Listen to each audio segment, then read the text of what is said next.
Hey, it's Brandon Kneefel. I am breaking down episode 6 of Logo TV's Finding Prince Charming. It's the top 5. I'm gratefully still there. And of course, as always, tensions are high and people are getting really connected with Robert, including myself. I'm starting to feel like I have a very deep connection with him and that we are going to go all the way. Unfortunately, there's people on the periphery who are not getting along so well. And you see in the episode that Dylan and Chad kind of have words and aren't really advocating for each other and supporting each other in a way that maybe the other guys in the house are. I really adopted a style of living in the house that is affectionately called hard ice. Hard ice is a term that was given to the cast members by production when they wanted us to hold our comments and conversations so that they could capture it accurately on TV, not when it was off camera. So I use hard ice for myself. I often question, why am I speaking? Why do I want to speak? Why do I want to say this?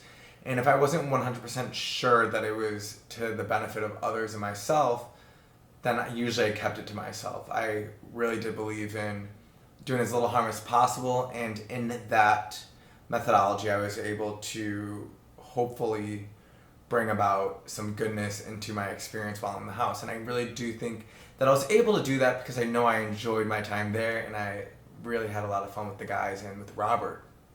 And it was a very beautiful journey. And even at this a little more than halfway point, we're all still, enjoying each other and also knowing that Robert has to make a decision and it's getting harder and harder. So when Chad and Dylan start fighting over my bed, I'm actually, in that moment, I was getting ready for bed and I was reading from A Course in Miracles, which is a metaphysical text about getting to inner peace. And I was reading that because sometimes I read that before bed. And they come and start arguing over my bed. And they're trying to get me to take sides. And I was unable to take sides, not because I didn't have an opinion. My ego definitely had an opinion on that situation.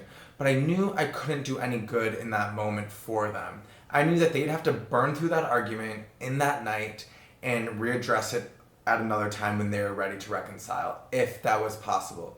I knew that me interjecting would not benefit one or the other. Even if I were to take Dylan's side, Dylan might in the moment feel good about having someone take his side, but he might not feel good that the situation happened at all. So I wanted to show that there was another way of just not speaking to the actual issues.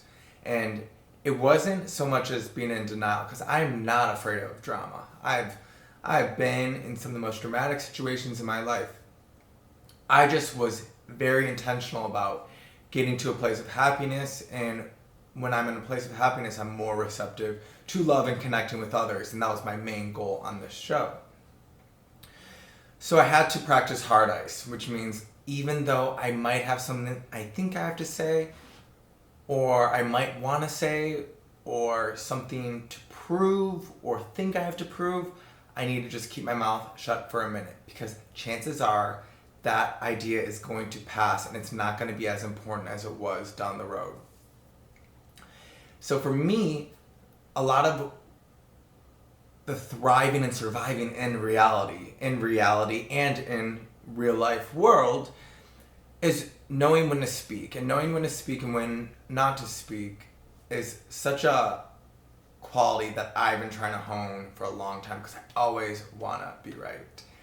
And I know that oftentimes I'm better off by not saying anything. One of my teachers mentioned that some of the wisest people that we know in the world are the people who speak least.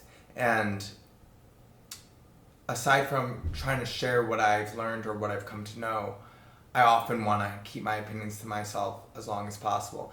And I can only do that when I'm in a place of happiness and joy, because when I'm in misery, I want company. And I think that's what we're starting to realize as we progress through the show, that there's less people to complain about and to. So we're really going to start to have to live with our emotions and what we're actually thinking and feeling and address those. And I can't wait for y'all to see what happens next, because there's some great opportunities for me to get really deep and to start connecting even more with not just Robert, but the other guys. All right, y'all.